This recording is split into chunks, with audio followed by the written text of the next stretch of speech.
सम्मान्य सभामुख महोदय, सामान्यतः हाम्रो परम्परा अनुसार सदनमा प्रधानमन्त्रीले बोल्ने भनेपछि प्रतिपक्षी दलको नेता, सत्ता गठबन्धनका पनि सबै नेताहरू उपस्थित हुने प्रचलन थियो। तर आज यहाँ प्रतिपक्षी दलको प्रमुख नेता पनि हुनुहुन्न, सत्ता गठबन्धनका पनि नेता हुनुहुन्न, अलिकति नमिठो महसुस भएको छ। तैपनि म अहिले हिजोदेखि सदनमा उठेका केही विषयहरू, अहिले भर्खरै प्रतिपक्षी दलको तर्फबाट मान्य सदस्यले राखेका कुराहरू समेतलाई स्पष्ट पार्ने उद्देश्यका साथ म यहाँ उपस्थित भएको छु। सबभन्दा पहिला त म भारत भ्रमण बारे नै कुरा राख्न चाहन्छु। मैले मित्र राष्ट्र भारतको भ्रमणमा जानु अगाडि पनि यस सम्मानित सदनलाई जानकारी गराएको थिएँ र विषयहरू के प्रस्तुत हुँदैछन्, छलफल हुँदैछ भन्ने विषयहरू समेत मैले प्रस्तुत गरेको थिएँ। यी विषयहरूमा छलफल हुँदैछ भनेर। अब म भारत भ्रमण सकेर फर्केको छु र म भ्रमणको बारेमा औपचारिक रूपले म प्रतिपक्षी दलको नेतालाई धन्यवाद भन्न चाहन्छु। उहाँ आइपुग्नु भयो, त्यसको निम्ति मैले भन्दै थिएँ उहाँले देखिन, नमिठो लागेको छ भनेर आउनुभयो, त्यसको लागि म खुसी भएको छु, धन्यवाद। अब म मित्र राष्ट्र भारतको भ्रमणमा भए गरेका कामहरू बारे यस सम्मानित सदनलाई जानकारी गराउन चाहन्छु सबभन्दा पहिला। त्यसपछि हिजोदेखि यो सदनमा उठेका विषयहरू बारे पनि म आफ्नो स्पष्टीकरण भनौँ या विचार भनौँ म प्रस्तुत गर्नेछु। सम्मान्य सभामुख महोदय, मित्र राष्ट्र भारतका प्रधानमन्त्री महामहिम श्री नरेन्द्र मोदीको मैत्रीपूर्ण निमन्त्रणामा मैले गत जेठ 17 देखि 20 सम्म भारतको 4 दिने औपचारिक भ्रमण पुरा गरी फर्केको छु। भ्रमणका अवसरमा भएका द्विपक्षीय भेटघाट एवं कार्यक्रमहरूका बारेमा यहाँहरूलाई अवगत नै छ। नेपाल र भारत बीच सदियौँ पुरानो तथा घनिष्ठ सम्बन्ध रहिआएको छ। मेरो भ्रमण आगामी दिनमा द्विपक्षीय सम्बन्धलाई अझ बलियो बनाउने दिशामा केन्द्रित रह्यो। विशेष गरी आर्थिक मामिलामा राष्ट्रको दीर्घकालीन हितमा सम्झौताहरू भएका छन् भने राजनीतिक मामिलामा आपसी विश्वास बढाउँदै छलफल र वार्ताद्वारा निकास खोज्ने दिशामा अर्थपूर्ण प्रतिबद्धताहरू व्यक्त भएका छन्।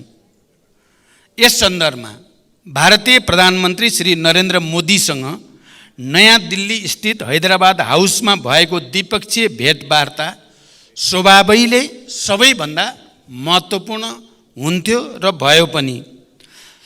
सो अवसरमा हैदराबाद हाउसमा व्यापार, पारवहन, लगानी प्रवर्धन, ऊर्जा व्यापार तथा क्रस बोर्डर ट्रान्समिसन लाइन, सिँचाइ, बाढी तथा डुबान नियन्त्रण, कृषि, सीमा वारपार सम्पर्क कनेक्टिभिटी बढाउने, रेलवे सेवा सञ्चालन कार्य, पुलहरूको निर्माण तथा एकीकृत जाँच चौकी एवं सुक्खा बन्दरगाह जस्ता पूर्वाधार निर्माण कार्य अगाडि बढाउने विषयमा सकारात्मक र अर्थपूर्ण छलफलहरू भए।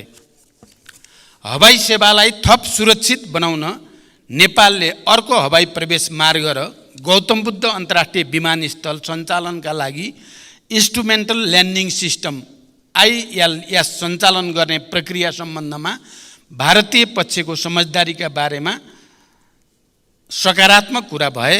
नेपालगञ्ज र भैरवाबाट नयाँ दिल्ली लगायत भारतका अन्य सहरमा दुईतर्फी उडान गर्ने सम्बन्धमा सकारात्मक छलफल भई नतिजाको नजिक पुगेको छ। यसै गरी जलविद्युतका क्षेत्रमा सहकार्य गर्ने सम्बन्धमा समेत बलियो सहमति निर्माण भएको छ।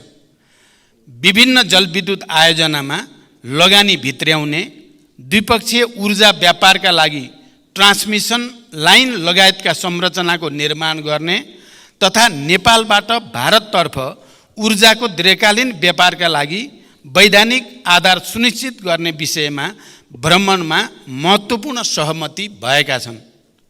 खास गरी दीर्घकालीन ऊर्जा व्यापार र भारतीय भूमि हुँदै बङ्गलादेशसम्म नेपालबाट जलविद्युत निर्यातको सुरुवात गर्ने सहमति भई त्रिपक्षीय सम्झौताका लागि प्रक्रिया अगाडि बढाउने समेत सहमति भएको छ। भारतका प्रधानमन्त्रीले आगामी 10 वर्षमा 10,000 मेगावाट जलविद्युत नेपालबाट आयात गर्ने भारतको धारणा स्पष्ट रूपमा राख्नु भएको छ। नेपालमा विद्यमान प्रचुर जलविद्युत क्षमताको उपयोग गरी समृद्धि हासिल गर्न लगानीकर्ताहरूको टटकारो आवश्यकता छ। यो हामी सबैले महसुस गरेकै कुरा हो। लगानीकर्ताहरूले उत्पादित विद्युतको बजार सुनिश्चित हुने अवस्थामा मात्र लगानी गर्ने हुँदा आगामी 10 वर्षमा 10,000 मेगावाट विद्युत भारतले नेपालबाट खरिद बिक्री सम्झौता गरी खरिद गर्ने व्यवस्था सहितको फ्रेमवर्क एग्रिमेन्टमा दुवै देशका ऊर्जा सचिवहरूले प्रारम्भिक हस्ताक्षर सम्पन्न गरेका छन्। औपचारिक प्रक्रिया पुर्याएर निकट भविष्यमा नै, यो निकट भनेको लामो छैन, केही दिनमा नै हस्ताक्षर सम्पन्न हुने सहमति भएको छ। औपचारिक प्रक्रियाहरू पुर्याएर यो सम्झौता पूर्ण रूपमा लागू हुनेछ। भारत र नेपालका लगानीकर्ताहरू बजारको यो सुनिश्चितताबाट लगानीका लागि आकर्षित भई जलविद्युत उत्पादनमा थप लगानी हुने विश्वास लिइएको छ। साथै नेपालमा निर्माणाधीन जलविद्युत, सडक जस्ता ठुला विकास निर्माण परियोजनाको लागि अति आवश्यक विस्फोटक पदार्थको सहज र सरल आपूर्तिका लागि प्रधानमन्त्री मोदीसँग मैले गम्भीर रूपले कुरा राखेको छु र यसमा सकारात्मक जवाफ पनि पाएको छु। पञ्चेश्वर बहुद्देशीय परियोजनाको शीघ्र कार्यान्वयनका लागि 3 महिनाभित्र विस्तृत परियोजना प्रतिवेदन DPRलाई अन्तिम रूप दिने र द्विपक्षीय छलफललाई तीव्रता दिने सहमति भएको छ। वित्तीय प्रबन्ध सहित दुई सरकारले DPR स्वीकृत गरेपछि 1 वर्षभित्र कार्यान्वयनको मोडालिटी ढाँचा पनि सुनिश्चित गर्ने टुङ्गो लागेको छ। नेपालतर्फका संरचनाहरूको तयारीको अवस्थाका आधारमा टनकपुर ब्यारेजबाट लिङ्क क्यानल मार्फत चरणबद्ध रूपमा नेपाललाई सिँचाइको लागि पानी उपलब्ध गराउने सहमति भएको छ। नेपाल भारत सीमावर्ती क्षेत्रमा बाढी र डुबानका समस्याका बारेमा पनि छलफल भएको छ।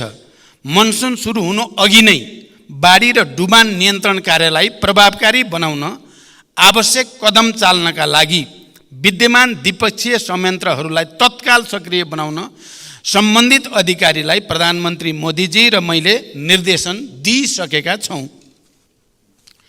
त्यसैगरी नेपालभित्र थप विद्युत प्रसारण लाइन निर्माणका लागि एक्जिम ब्याङ्क इन्डियाबाट प्राप्त सहुलियतपूर्ण कर्जाको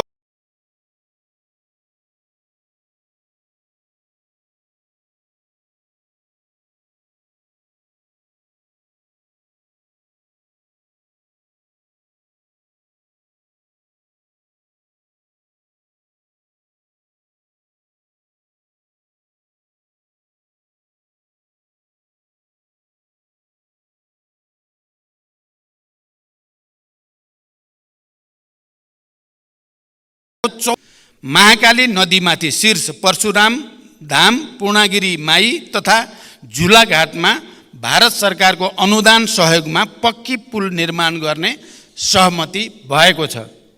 यसबाट आवागमन र व्यापारमा सहजता भई सुदूरपश्चिम प्रदेशका जनता लाभान्वित हुनेछन् र भारत सरकारको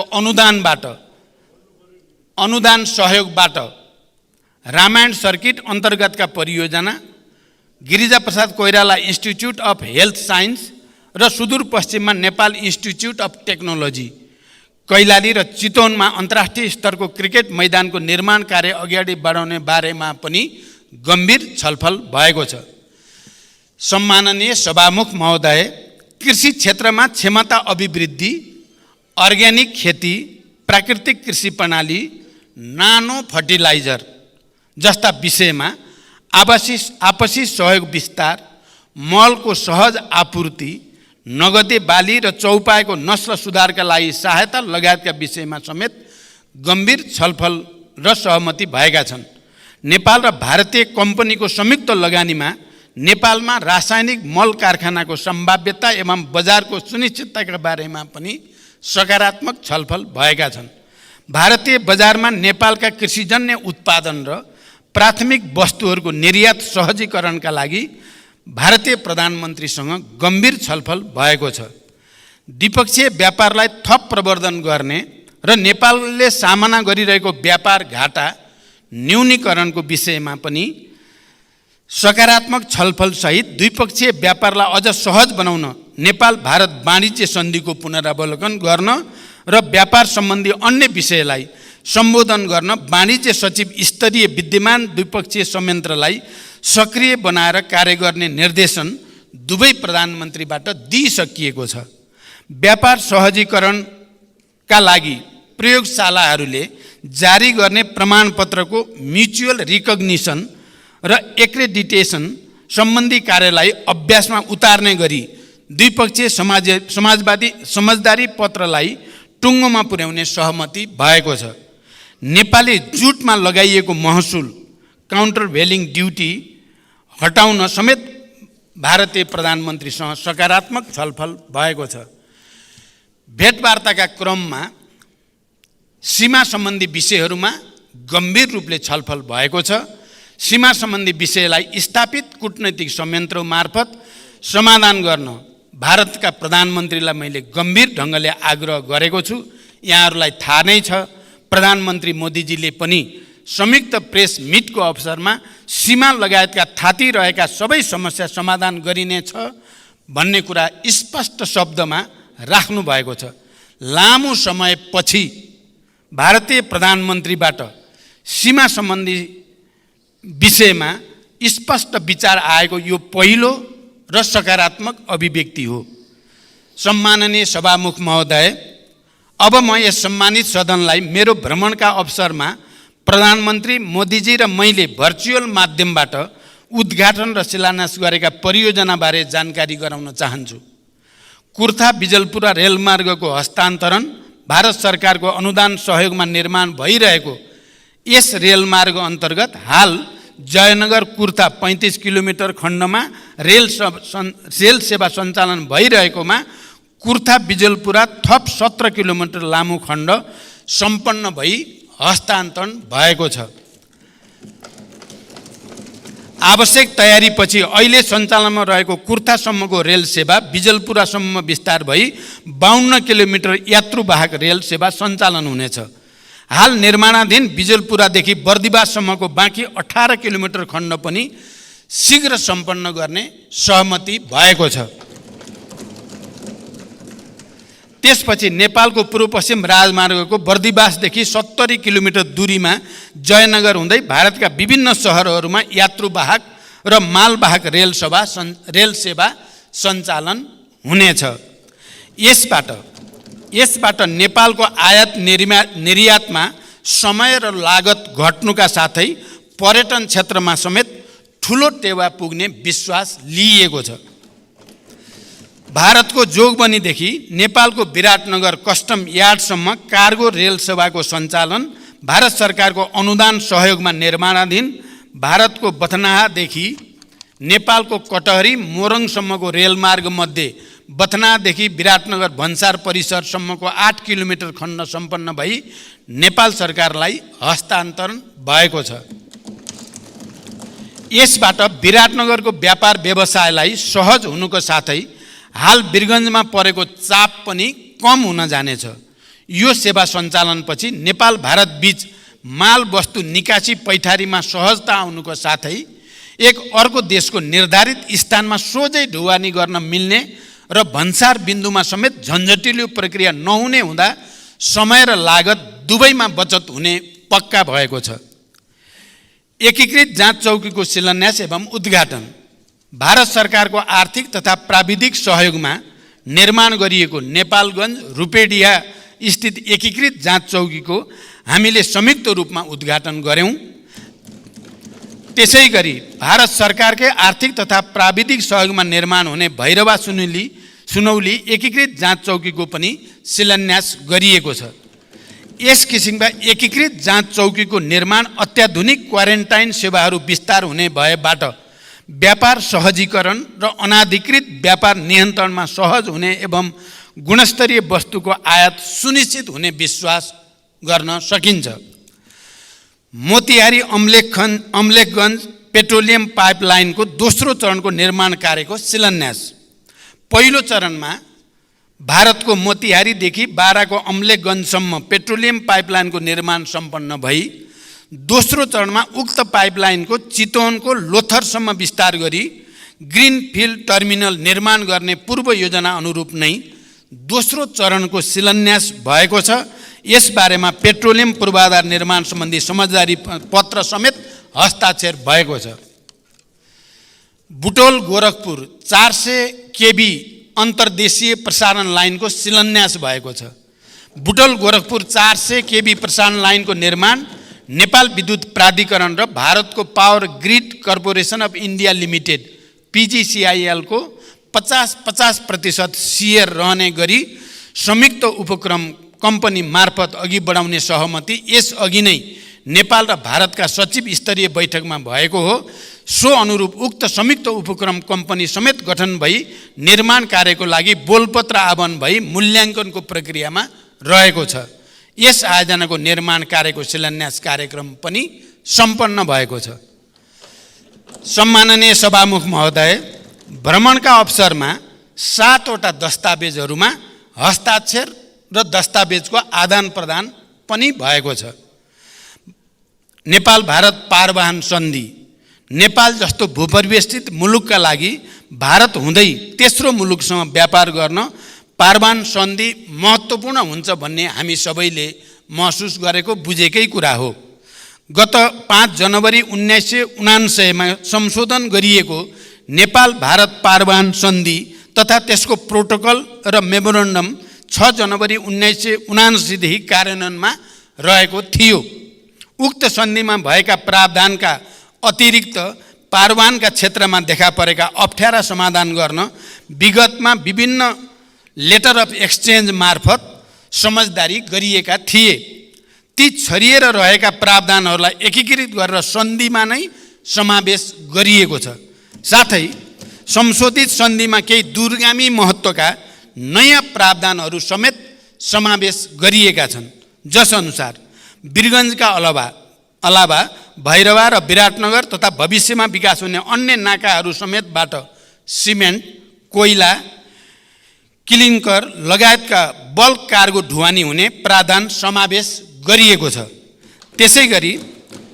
त्यसैगरी नेपालको पारवाहनमा भारतको आन्तरिक जल यातायातको इनल्यान्ड वाटरवेज प्रयोग गर्न साहेबगञ्ज, कालुघाट र बनारससम्म आन्तरिक जलमार्ग उपयोग र भारतका यी 3 वटा टर्मिनल्सबाट हाल सडक र भविष्यमा विकास हुने रेलमार्ग सहित मल्टिमोडल ढुवानीका माध्यमबाट पारवाहन सुविधा सुनिश्चित गरिएको छ। यसबाट पारवाहन माध्यमको विविधीकरण हुने र अन्तर आबद्धता बढ्ने र तेस्रो मुलुकसम्मको व्यापार पहुँचमा नेपालको पारवाहन अधिकार सुनिश्चित हुन गएको छ।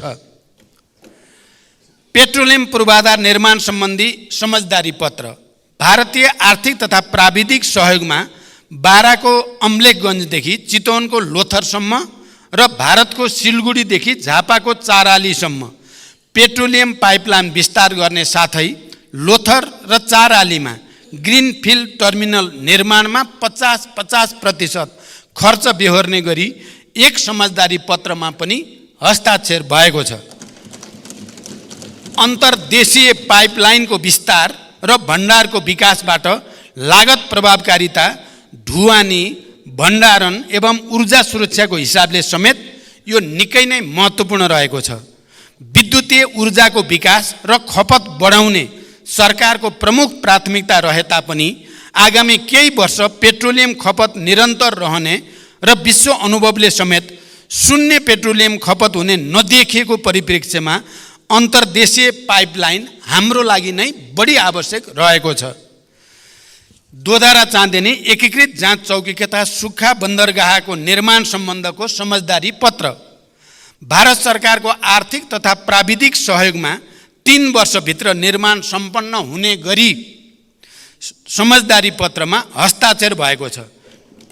नेपालको सुदूरपश्चिम क्षेत्रमा यस किसिमको पूर्वाधार निर्माण हुँदा पारवाहन एवं व्यापार सहजीकरण भई समग्र सुदूरपश्चिम र देशको आर्थिक रूपान्तरणमा महत्त्वपूर्ण भूमिका खेल्ने विश्वास हामीले लिएका छौँ। यो क्षेत्रबाट भारतको पश्चिमतिर रहेका सामुद्रिक बन्दरगाहहरू तुलनात्मक रूपमा नजिक पर्ने हुँदा आगामी दिनमा भारत हुँदै तेस्रो मुलुकसम्म व्यापार पहुँच वृद्धि गर्न कोसेढुङ्गा साबित हुनेछ।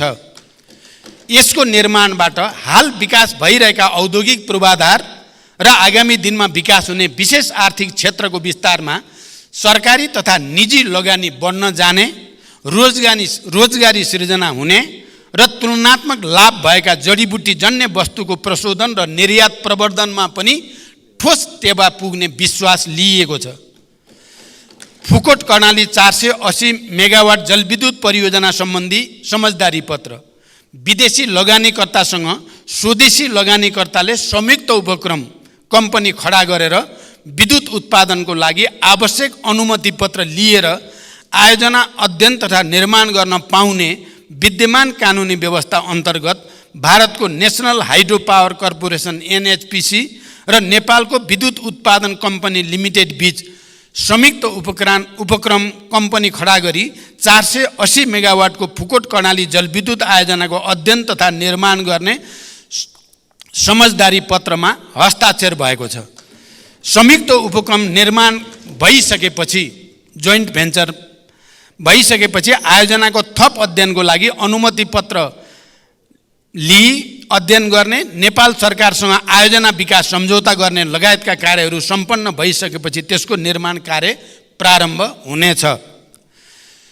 तल्लो अरुण 669 मेगावाट जलविद्युत परियोजना सम्बन्धी परियोजना विकास सम्झौता कम्पिटेटिभ बिडिङ प्रक्रियाबाट लगानी बोर्ड र सतलज जलविद्युत निगम बीच सन् 2021 मा सम्झौता भई प्रचलित कानुन बमोजिम अध्ययन पुरा भएको 669 मेगावाट क्षमताको बुट मोडेलमा निर्माण हुने यो परियोजना अरुण तेस्रोको तल्लो तटीय परियोजना हो।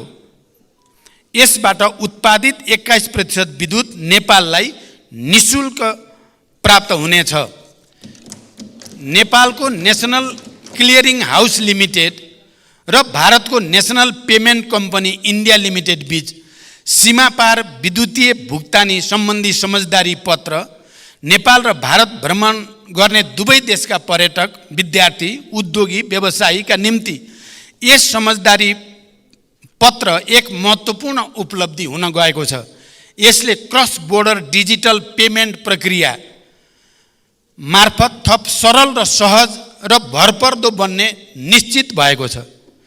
नेपालको परराष्ट्र मामिला अध्ययन प्रतिष्ठान र भारतको सुषमा स्वराज विदेश सेवा संस्थान बीच समझदारी पत्र बिमस्टेक, ब्रिक्स जस्ता क्षेत्रीय सङ्गठन एवं अन्य देशका समकक्षी गरी 98 वटा समझदारी सम्पन्न गरिसकेको भारतको विदेश सेवा संस्थानसँग नेपालको परराष्ट्र मामिला अध्ययन प्रतिष्ठानको संस्थागत सम्बन्ध स्थापना गर्दा नेपालको कूटनीतिक क्षमता विकास गर्न एवं अनुभव आदान प्रदान गर्न मद्दत पुग्ने मैले विश्वास लिएको छु।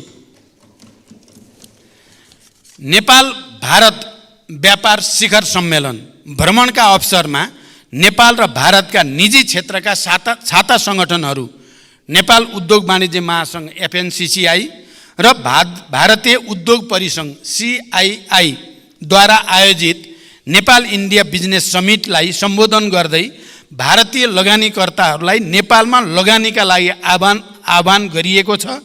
भारत सरकारका वाणिज्य मन्त्री समेत उपस्थित भई उक्त कार्यक्रममा नेपालका निजी क्षेत्रका प्रतिनिधि तथा भारतीय व्यवसायी र लगानीकर्ताहरू बीच साझेदारी र लगानीका विषयमा सकारात्मक र अर्थपूर्ण अन्तर्क्रिया सम्पन्न भएको छ।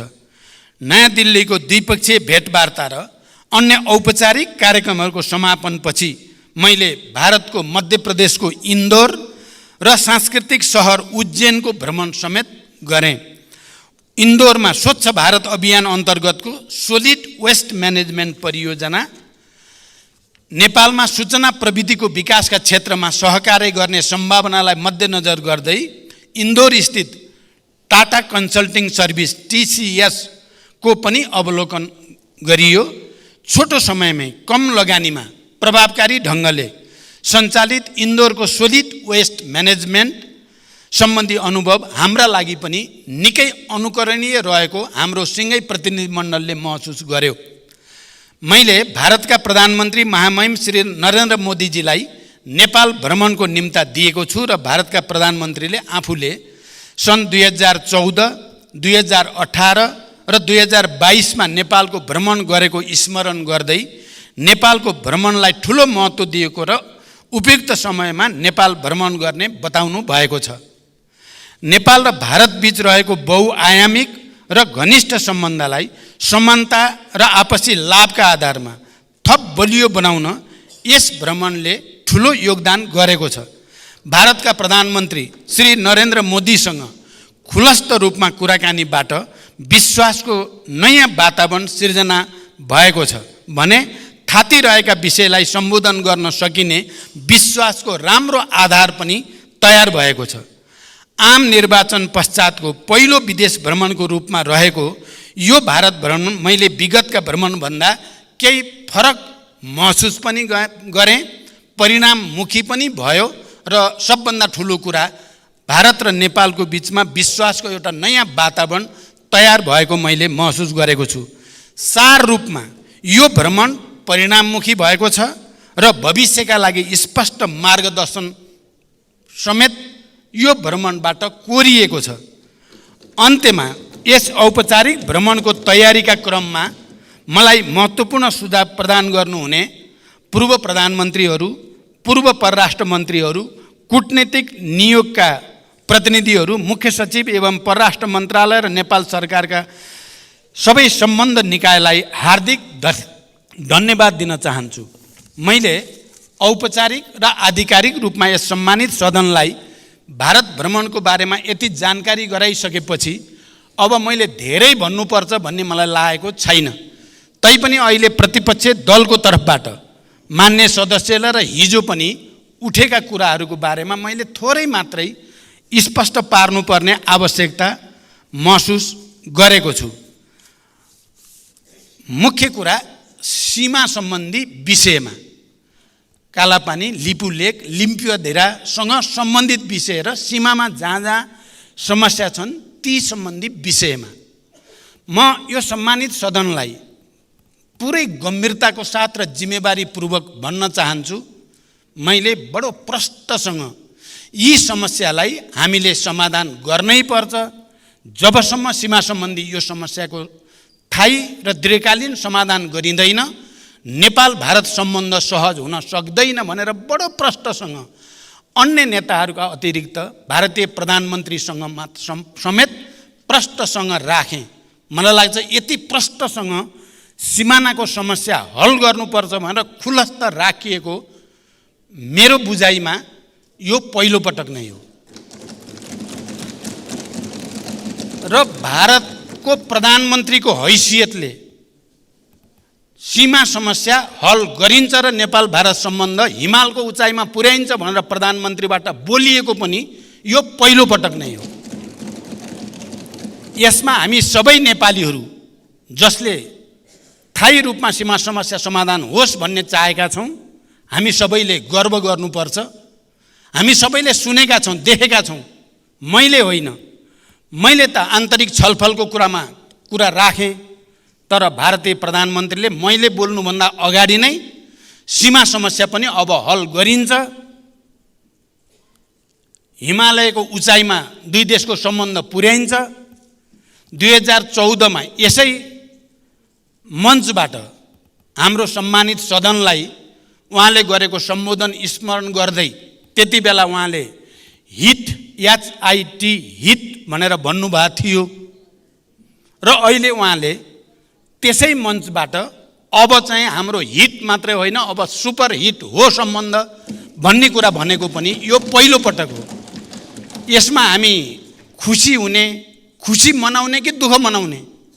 मलाई लाग्छ यो हामी सबै नेपालीहरूको लागि, सबै राजनीतिक दलको लागि, नागरिक समाज, बुद्धिजीवी सबैको लागि पनि खुसीको कुरा हो कि भारत सरकार र भारत सरकारका शक्तिशाली प्रधानमन्त्रीले सीमा लगायतका समस्या हल गरिन्छ भनेर घोषणा गरेको मलाई लाग्छ यो हामी सबैले खुसी मान्ने कुरा हो। दोस्रो मान्ने सदस्यहरूलाई बडो प्रष्टसँग भन्न चाहन्छु, मैले कहीँ पनि विकल्प यो हुन्छ र यसमा जाउँ भनेर प्रस्तावित गरेको छैन।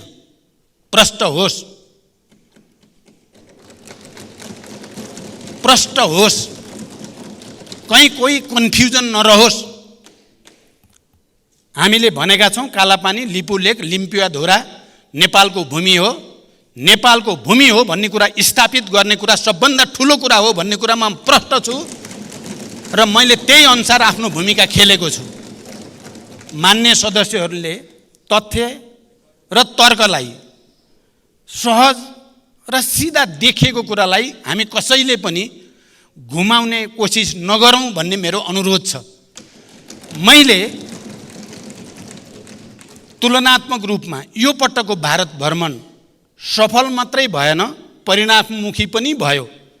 यो भ्रमण एकअर्कालाई घोचपेच गर्ने र एकअर्कालाई कमजोर देखाउने उद्देश्यद्वारा भन्दा कामकाजी विषयमा, आर्थिक, ऊर्जा, पर्यटन, सीमा, ट्रेड ट्रान्जिट सम्बन्धी सन्धि जस्ता विषयमा बढी गयो। मैले सुरुमै यहाँहरूको अगाडि राखेँ, राजनीतिक मामिलामा पनि कुरा भयो, राजनीति भएन भन्ने होइन, राजनीतिक मामिलामा पनि कुरा भयो। तर राजनीतिक मामिलामा कुरा यसरी भयो कि राम्रो विश्वासको वातावरण बनाएर आउने दिनमा राजनीतिक विषयहरू पनि सम्बोधन गर्ने गरी भयो।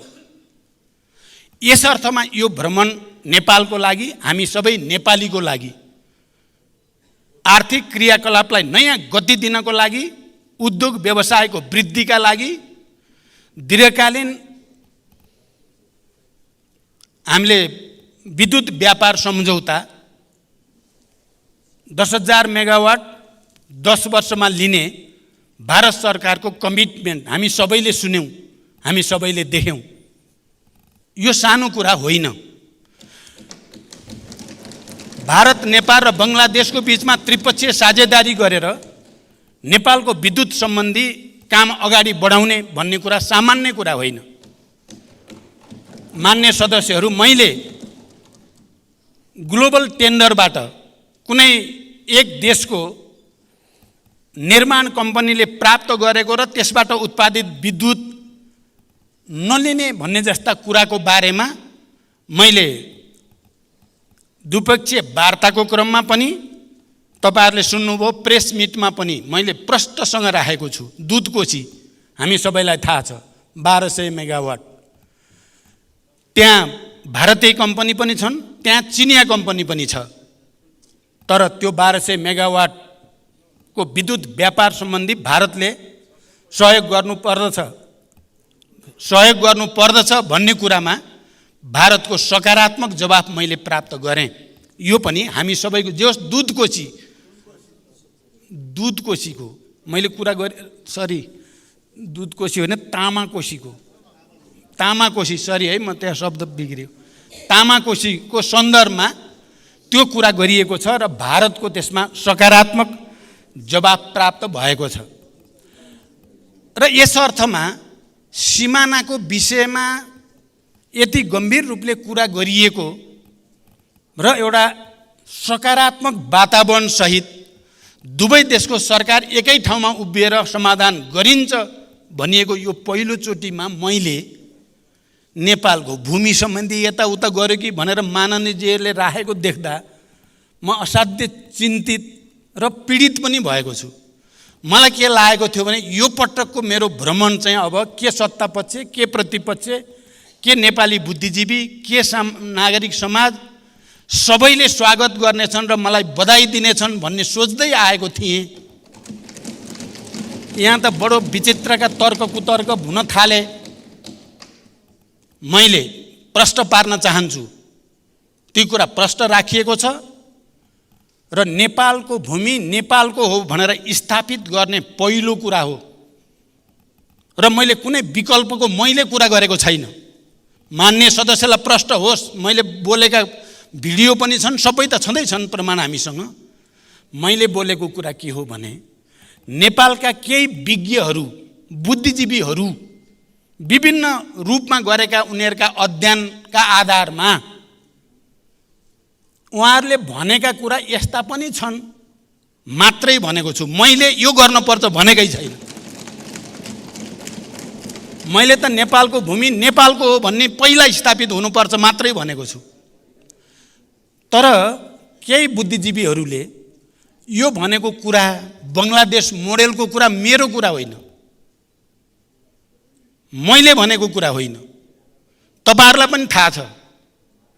अझ भन्ने हो भने प्रतिपक्षीको दलका जुन नेताले यो विषय उठाउनु भएको छ, तपाईहरुसँग नजिक भएका बुद्धिजीवीहरूले भनेका छन् मलाई बङ्गलादेश जाने बाटो पाउने हो भने हुन्छ भनेर। मैले त्यसै भएर विज्ञहरूको कुरा भनेको छु। मैले विज्ञहरूको कुरा भनेको छु। विज्ञहरूले यो पनि भन्ने गरेका छन्। तर मुख्य कुरा त सीमा समस्या हल गर्ने कुरा हो बाहेक मैले केही पनि भनेको छैन। अनि म माथि आरोप लगाएर अझ बढी राष्ट्रहित विपरीत अब नाम भन्नै बल गर्नुहुन्छ नि त। मलाई भन्न केही नि अप्ठ्यारो, तपाईलाई पनि थाहा छ, विज्ञहरूले बोलिराख्नु भएकै छ नि। तर मेरो त्यो प्रस्ताव होइन। यस्ता पनि तर्क छन्। समस्यालाई थाही र दिगो रूपले समाधान गर्न विकल्पहरू बारे पनि छलफल हुन सक्छन्। मात्रै भनिएको कुरालाई अतिरञ्जित ढङ्गले लिन र जनसमुदायमा कन्फ्युजन क्रिएट नगर्न म मान्य सदस्यहरूलाई अनुरोध गर्न चाहन्छु। साँच्चै भन्ने हो भने यो पटकको भ्रमण साँच्चै कामकाजी भ्रमण भएको छ। नेपालको राष्ट्रिय हित प्रवर्धनका सन्दर्भमा मान्यले भन्नुभयो यो भनेपछि परिस्थिति बिग्रिन्छ, ऊ भनेपछि सबै त मैले भने, तपाईँले भने जति कुन चाहिँ बाँकी रह्यो? पञ्चेश्वर पनि आएकै छ, बाढी डुबान पनि आएकै छ, अर्को पनि आएकै छ, अर्को नि आएको छ। अनि सबै परिस्थिति बिग्रिन्छ भनेर छोड्यो भन्न मिल्छ र? केही पनि छोडिएको छैन।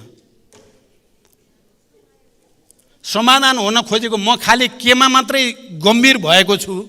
म यो सम्मानित सदनलाई भन्न चाहन्छु, केही कुरा हामीले समयभन्दा अगाडि धेरै होहल्ला गर्यो भने समाधान हुने पनि नहोला कि भन्ने चिन्ता छ। मैले कुरा चाहिँ सबै गरेको छु।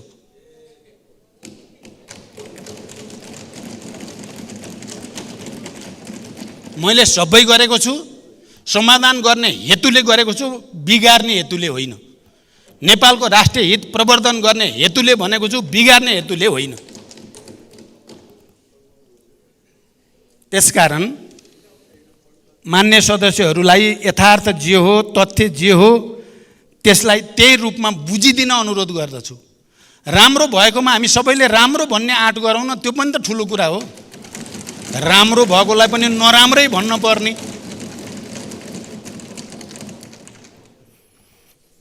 त्यसरी चाहिँ हाम्रो देशलाई फाइदा गर्दैन भन्ने मेरो भनाइ छ। यो पटक म सुरुदेखि आर्थिक समस्या समाधान गर्ने उपायहरूको खोजीमा सार्वजनिक र निजी क्षेत्रको अर्थपूर्ण परिणाममुखी सहकार्यको क्षेत्रमा, जनतालाई सेवा दिने ठाउँमा जनतालाई सुविधा दिने कुरामा, सुशासन प्रवर्धन गर्ने कुरामा सम्पूर्ण तागत सहित र इमानदारीका साथ लागेको छु भन्ने मलाई गर्व छ। र अहिलेको भारत भ्रमण पनि मेरो त्यही कमिटमेन्टको एउटा नयाँ उदाहरण हो भन्ने मेरो विश्वास छ। मलाई लाग्छ इतिहासले भोलि हामी सबैले पनि सम्झनेछौँ, यो भारत भ्रमणले नेपाल भारत सम्बन्धलाई नयाँ आयाम प्रदान गरेकै रहेछ भन्ने विश्वास हुनेछ भनेर म व्यक्त गर्न चाहन्छु।